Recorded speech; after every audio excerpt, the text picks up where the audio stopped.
Bien, ya sabes, este país fue construido por contratistas independientes, al contrario de lo que dice Joe Biden. Joe Biden dice todo el tiempo que los sindicatos construyeron este país. Eso no es cierto. En este país no hubo sindicatos importantes hasta los años 30, cuando el movimiento sindical se movió de verdad. Pero teníamos contratistas independientes hasta ese momento en muchos casos. Y ahora mismo, el 80% de los contratistas independientes de nuestro país aman lo que hacen. Les encantan sus operaciones. No quieren trabajar para otro. Así que es muy importante que lo protejamos. La libertad es la base de este país. Que te obliguen a afiliarte a un sindicato no es la esencia de este país. Se trata de contratistas independientes. Ya sabes, mi padre fue un contratista independiente la mayor parte de su vida. Los estadounidenses son capaces de lograr cosas extraordinarias cuando tienen la libertad y la oportunidad de hacerlo. Esto es potencial americano. ¿Y aquí está tu anfitrión? Jeff Craig.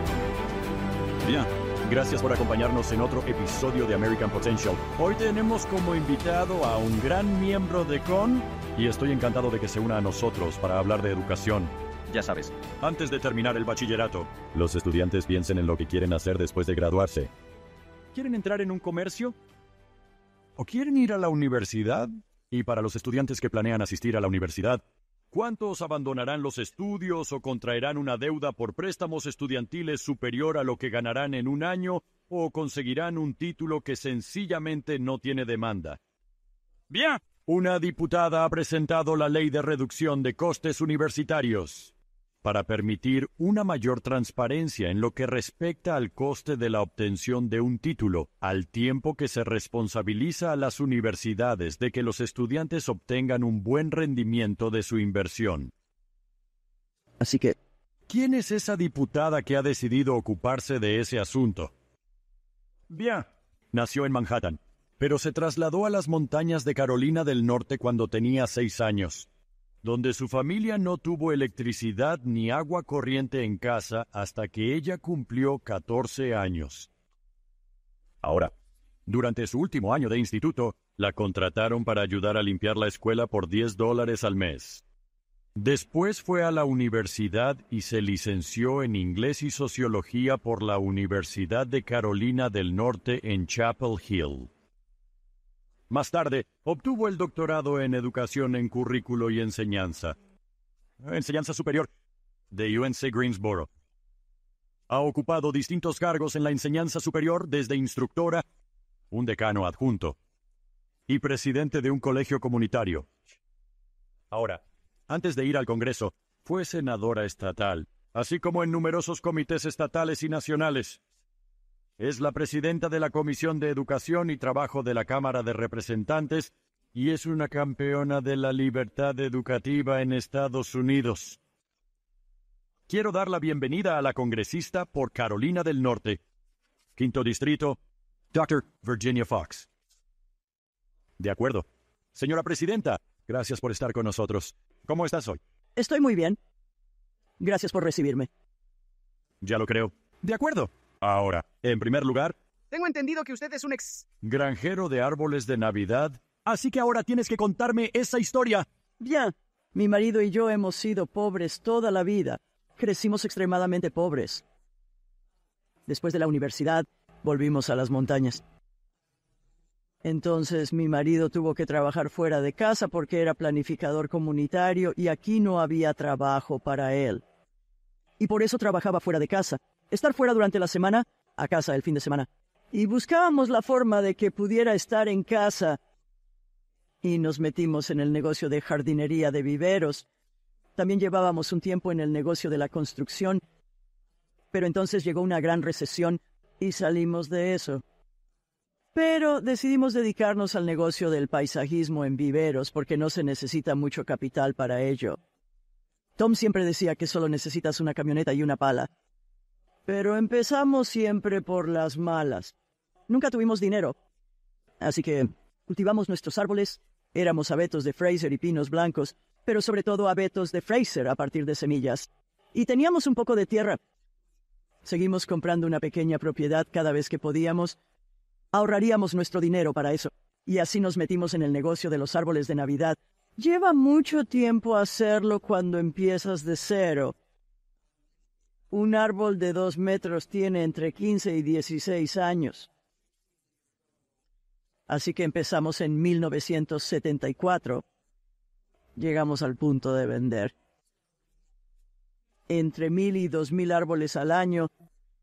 Y eso no es mucho en el negocio de los árboles de Navidad. La mayoría de la gente de por aquí vendía mucho más. Así que lo hicimos por muchos años. Por fin, nuestra hija se hizo cargo de nuestro negocio, pero no podía manejar el negocio de viveros, paisajismo y venta al por menor y hacer árboles. También, no porque son un tipo de trabajo bastante específico, pero me encantaba cultivar árboles de Navidad. Sí. Bien. Y tú y yo hemos hablado de ello hace un minuto antes de empezar la entrevista. Hablamos del nombre de este podcast. Ser el potencial americano. Y... ya sabes, solo mirando a través. Y di un poco de su historia creciendo en las montañas de Carolina del Norte en la introducción. Pero, ya sabes, eres realmente un gran ejemplo de la historia americana. ¿Te importa? Sin embargo, para compartir un poco más sobre eso con nuestros oyentes, tu educación y tu crecimiento. Sí, claro. Crecí en el condado de Avery, en las montañas de Carolina del Norte. Y como dije, muy pobre. Vivían en casas sin electricidad, sin agua corriente, solo casas de alquiler hasta los 14 años, y luego ahorramos lo suficiente para comprar una casa. Nunca lo olvidaré mientras viva. $1,100 por la casa. Pagamos $100 de entrada y $100 al año más, intereses durante los 10 años siguientes. Y siempre me pregunté cómo podríamos reunir otros $100 para eso. Pero mis padres tenían una educación de 6º y 9º grado, pero siempre nos quisieron a mí y a mi hermano. Tenía 2 hermanos y una hermana, para ir bien en la escuela. Siempre he tenido mala vista. No es bueno en los deportes, así que me fue bien en la escuela. Y veo mi vida como un ejemplo de lo que todo estadounidense puede hacer en este país. Puedes recibir una buena educación, puedes trabajar duro y podrás triunfar. Así que eso es lo que hice. Me abrí camino hasta la universidad. Tardé 7 años en licenciarme porque trabajaba a jornada completa. Iba a la escuela a tiempo parcial. Se casó, tuvo un hijo, pero al final conseguí mi título de inglés. Luego volvió y obtuvo un máster. Y luego tardé 7 años en volver a doctorarme, trabajando a tiempo completo, yendo a la escuela a tiempo parcial. Pensé que me dedicaría a la educación toda mi vida, porque era lo que marcaba la diferencia para mí. Siempre lo he dicho, otra vez, buena educación, trabajo duro. Puedes tener éxito en cualquier talento que el Señor te haya dado. Puedes usar ese talento y tener éxito. No significa que tengas que tener un título universitario. En este país no hace falta tener un doctorado para triunfar. Si Dios me hubiera dado el talento para ser fontanero, lo que en muchos aspectos desearía que hubiera hecho, me habría ido bien en eso, creo. Solo tienes que aprender una habilidad. Mecanografiar era mi mejor habilidad, y así la mecanografía siempre ha sido genial para mí. Un poco de hablar, supongo que a mí también me ha sido útil. Pero eso es lo que me pasó a mí. Tengo un hermano menor que tiene un máster. Entonces mi otro hermano no quiso ir a la universidad. Me lo dijo en el último año de instituto. Pero él dijo, no quiero que mamá y papá se avergüencen de mí. Dije, ¿qué quieres hacer? Dijo, quiero ser carpintero. Y yo dije, bien, es una muy buena profesión. Algunos personajes famosos eran carpinteros. Así que le ayudé a poner en marcha un programa de aprendizaje de carpintería que realmente necesitábamos en nuestra zona. Y lo superó yendo a la escuela por la noche, 2 noches, 4 noches a la semana. Y 3 años y medio después, obtuvo su licencia de aprendiz de carpintero. Y una licencia de oficial, disculpe. Y es el hombre más inteligente de nuestra familia. Sin embargo, porque puede hacer cualquier cosa. Me enseñó a comprar mi primer ordenador. Mi hermana menor no fue a la universidad, pero es extraordinariamente brillante. Trabajó en una fábrica durante 30 años, pero es muy brillante, muy autosuficiente. Así que mi familia ha terminado tomar los talentos que tienen y utilizarlos de la mejor manera posible. Sí, ya sabes. Y es divertido. Mientras contabas eso, se me acaba de ocurrir esta pregunta. Siempre se lo he dicho a mis hijos. Ya sabes, si lo haces, si acabas haciendo como carrera lo que te gusta, ya sabes, que te apasione, que tendrás éxito en ello. Absolutamente. ¿Y crees que es un buen consejo el que doy a mis hijos? Absolutamente. Yo era consejero en la Universidad Estatal de los Apalaches, y los estudiantes venían y decían, mis padres quieren que me especialice en negocios. ¿En qué debería especializarme para conseguir un buen trabajo? Y yo diría, ¿qué te gusta? ¿Qué quieres hacer? Tendrás éxito en lo que se te da bien y en lo que te gusta. Me siento exactamente igual. Sí, bien, ¿Qué le llevó a dar prioridad a la educación en su carrera? bien. Mi último año de instituto, yo era el conserje del instituto, y yo estaba barriendo la escuela por la noche. Por la tarde, y yo tenía un estudiante de magisterio que estaba en nuestra clase de inglés, y dijo, ya sabes, eres inteligente, necesitas ir a la universidad. Y lo hice, pero era mi modelo a seguir. Y pensé, seré profesor de inglés y tendré un impacto en otras personas como él lo tuvo en mí. Sí. Ahora, Usted es la presidenta de la Comisión de Educación y Mano de Obra de la Cámara de Representantes. Háblenos de cómo cree que las políticas de educación y desarrollo de la mano de obra pueden cruzarse y crear más oportunidades para los trabajadores estadounidenses, especialmente en lo que se ha convertido en una especie de mercado laboral en evolución. ya. Fusión de la Comisión de Educación y la Comisión de Trabajo. Hasta 1947 hubo comités separados. Fue una decisión inteligente por parte del Congreso fusionar estas dos comisiones, ya que están muy interrelacionadas. Otra vez, si quieres tener una vida laboral exitosa, entonces necesitas una buena educación. Y como dije antes, no necesitas un título de bachillerato. Es un mito en nuestro país que haya que tener un título universitario para tener éxito, pero necesitas desarrollar habilidades. Y la mayoría de las veces lo llamamos desarrollo de la mano de obra. Por eso es importante que esas dos piezas se unan y colaboramos mucho en el ámbito de la política pública, pero es obvio que eso también es cierto más allá del gobierno, donde las empresas y la industria necesitan personas conocimientos que puedan encontrar. Por eso recurren a nosotros en el ámbito de las políticas públicas y en la comisión para aunar ambas cuestiones. Ahora, cuando se refiere al desarrollo de la mano de obra, no te gusta utilizar la palabra formación. ¿Por qué? Bien, lo único que recuerdo de mi programa de doctorado en UNC Greensboro fue lo que dijo un profesor una noche. No uses la palabra con T. Y ni siquiera dijo la palabra. No uses la palabra con T. Cuando tratas con gente, entrenas perros, educas a la gente, y por eso he tratado de alejar a la gente del uso de la palabra con T. Yo era el presidente del colegio comunitario, y soy muy sensible a eso. Es la palabra que tanto se utiliza en los colegios comunitarios y en los programas que no conducen necesariamente a un título de bachillerato. Pero todo en un bachillerato, hablas de educación. Bien, ambos son educación. Y así estamos educando a la gente. No estamos entrenando robots. Estamos educando a la gente. Queremos gente que piense, que aprenderán continuamente a mejorar sus competencias. Y así, corrijo a la gente cuando usa la palabra con T, cuando hablan de seres humanos. Y, ya sabes, si pega, solo tengo que decírselo una vez a la gente. Y hay gente que a veces viene a verme y me dice, oh, no. Se supone que no debo decir la palabra con T, y nos hemos alejado de ella. Recojo folletos de universidades y, en particular, de colegios comunitarios y programas en los que se educa a la gente y en los que se utiliza la palabra con T. Y les digo que se deshagan de ella porque están creando dos pistas en muchos sentidos. No hacemos eso en nuestro país. En Europa, separan a los alumnos normalmente a la edad de 15 años. Y enviarlos a programas que no sean de bachillerato y a otras personas a programas de bachillerato. No hacemos eso en nuestro país, y nunca abogaría por ello. Pero creo que debemos seguir haciendo hincapié en la educación. Y otra vez, queremos gente que sepa pensar, que puede resolver problemas. Y cuando todo lo que haces es algo de memoria, eso no es lo que estás enseñando. Sí. Hace un par de semanas entrevisté a Mike Rowe y hablé con él sobre algunas de las grandes cosas que está haciendo su fundación Mike Rowe Works. Y realmente está arrojando luz sobre esto para mucha gente en Estados Unidos. Por supuesto, salió disparado de su programa Trabajos Sucios para demostrar que son trabajos que sí lo son.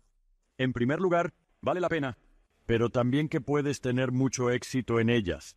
¿Qué opina de cómo está cambiando la opinión de los estadounidenses sobre estos temas? Bien, están cambiando. Y creo que es el resultado de muchas cosas. Y por cierto, Mike Rowe tiene que dejar de usar la palabra con T, too. Creo que Mike hace un gran trabajo. He admirado su trabajo desde lejos, y lo hemos tenido como testigo en una audiencia. Pero todos debemos dejar de usar esa palabra. Pero lo que ha ocurrido, creo, en los últimos años ha sido una gran confluencia de temas. Número 1, incluso antes de COVID, se escribió mucho sobre el hecho de que teníamos un bajo índice de graduación en las universidades.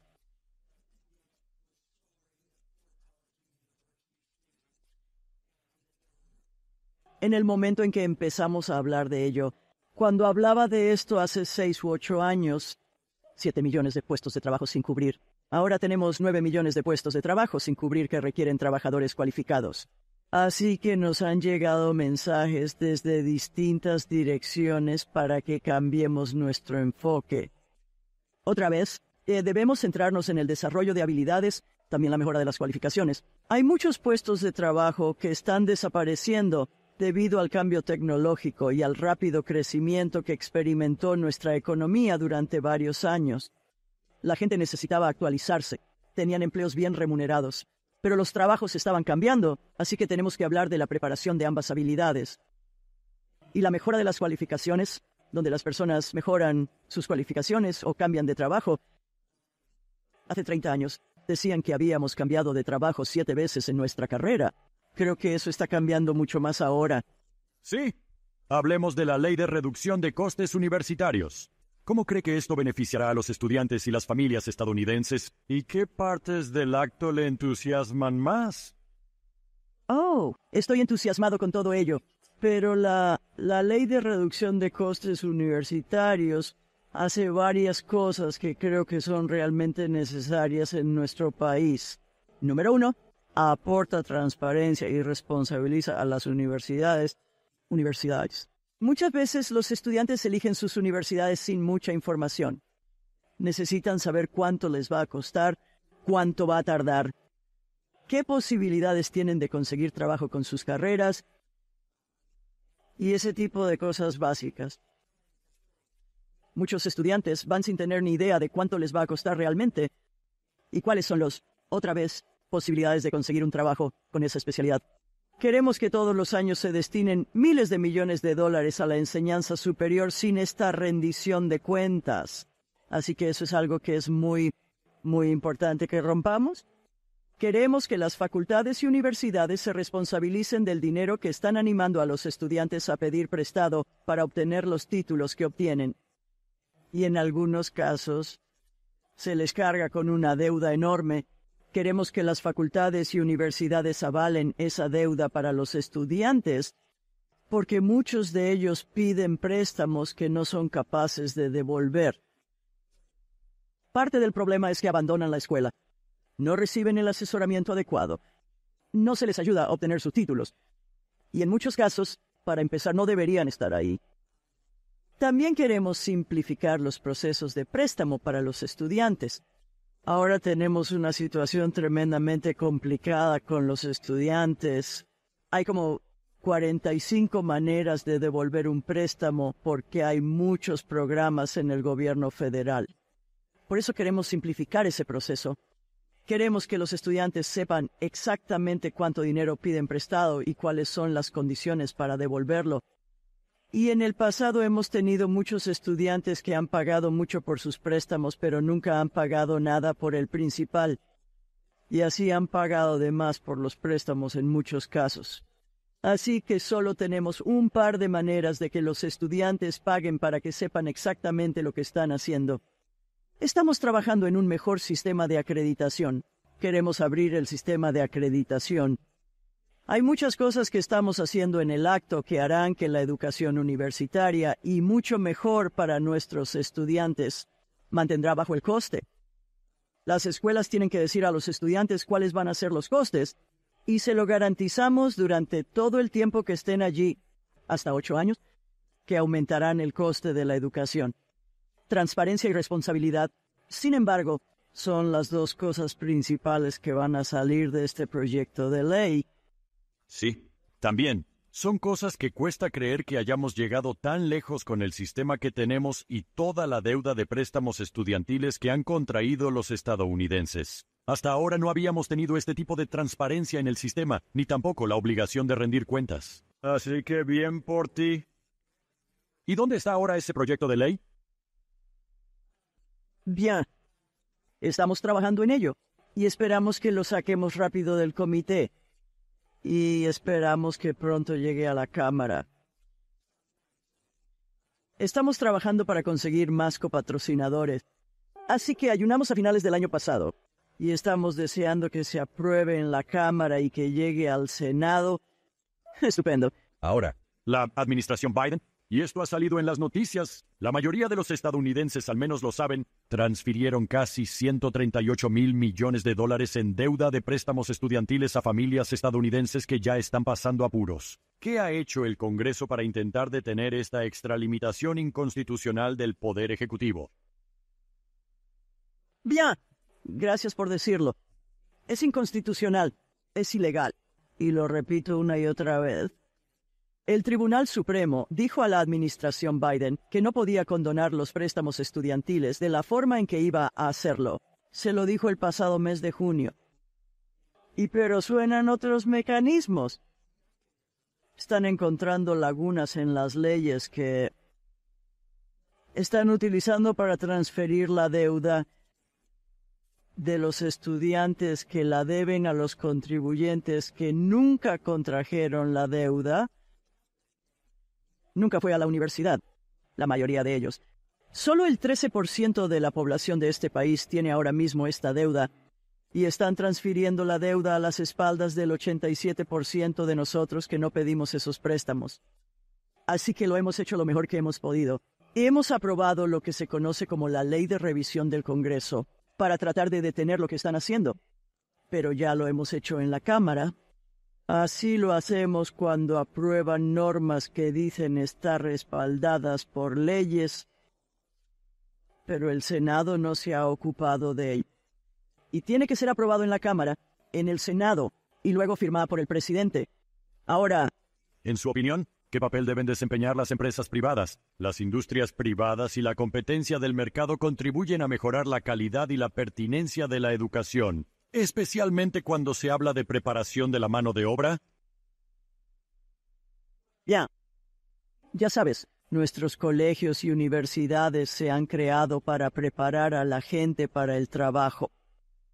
Universidad de Harvard fue la primera universidad de este país y se creó para educar a los predicadores. Tuvimos predicadores que vinieron a este país desde Inglaterra en los primeros tiempos del país. Se estaban extinguiendo y no teníamos un mecanismo en este país para educar a nuevos predicadores. Y así, digo la palabra predicador. Creo que es una palabra que todo el mundo entiende. Ministros.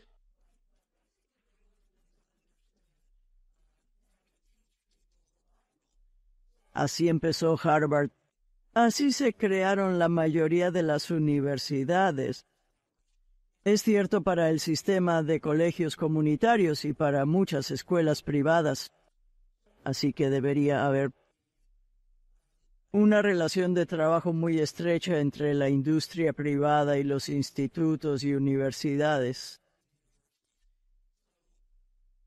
Todo el tiempo hay ferias a las que acuden las empresas y la industria para contratar a los licenciados de las universidades, entrevistando a licenciados.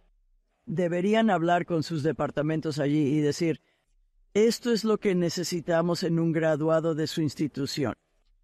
En los colegios comunitarios, En la mayoría de los casos, los programas que se ponen en marcha allí se crean en colaboración con una empresa o industria local, ayudando a preparar a la gente para ir a trabajar allí.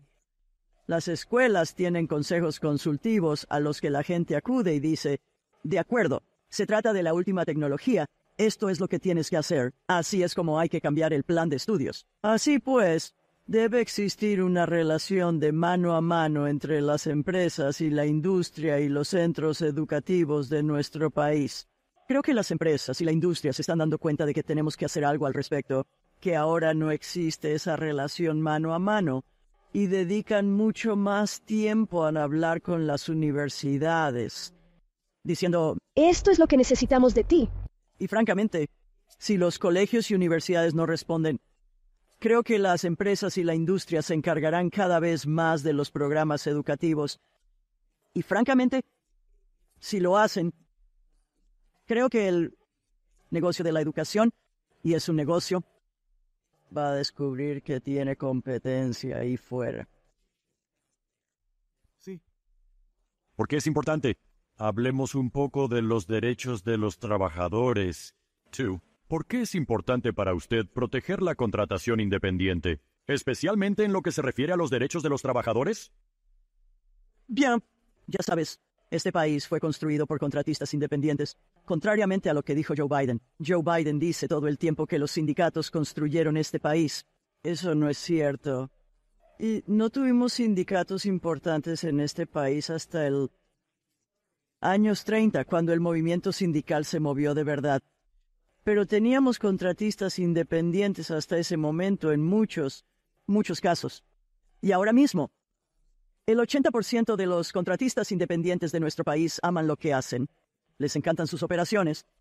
No quieren trabajar para otro. Así que es muy importante que lo protejamos. La libertad es en lo que se basó este país.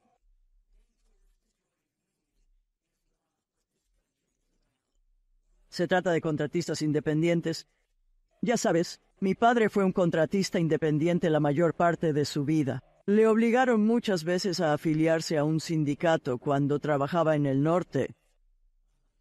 Trabajaba fuera de casa, aunque vivíamos en Carolina del Norte porque había muy pocos trabajos, y lo odiaba. Prefería ser contratista independiente. Así que aprendí esto muy pronto en mi vida. Mi hija dirige ahora el negocio de jardinería de nuestro vivero. Es una contratista independiente. Pero todos sabemos que los contratistas independientes tienen la capacidad de convertirse en grandes empresarios y crear grandes negocios. Es que la libertad de este país es ser así. Bien. ¿Y sí? Es la libertad. Hay mucha gente que elige ser contratista independiente y otra que decide no serlo. Y eso es realmente lo que hace grande a Estados Unidos, esa elección. ¿Qué les diría a los conservadores? Muchos conservadores no prestan mucha atención a las cuestiones laborales. ¿Qué les diría a los conservadores que quizá no presten tanta atención a las cuestiones laborales que realmente deberían? Yo les diría que un viejo refrán, si no está en la mesa participando en el debate,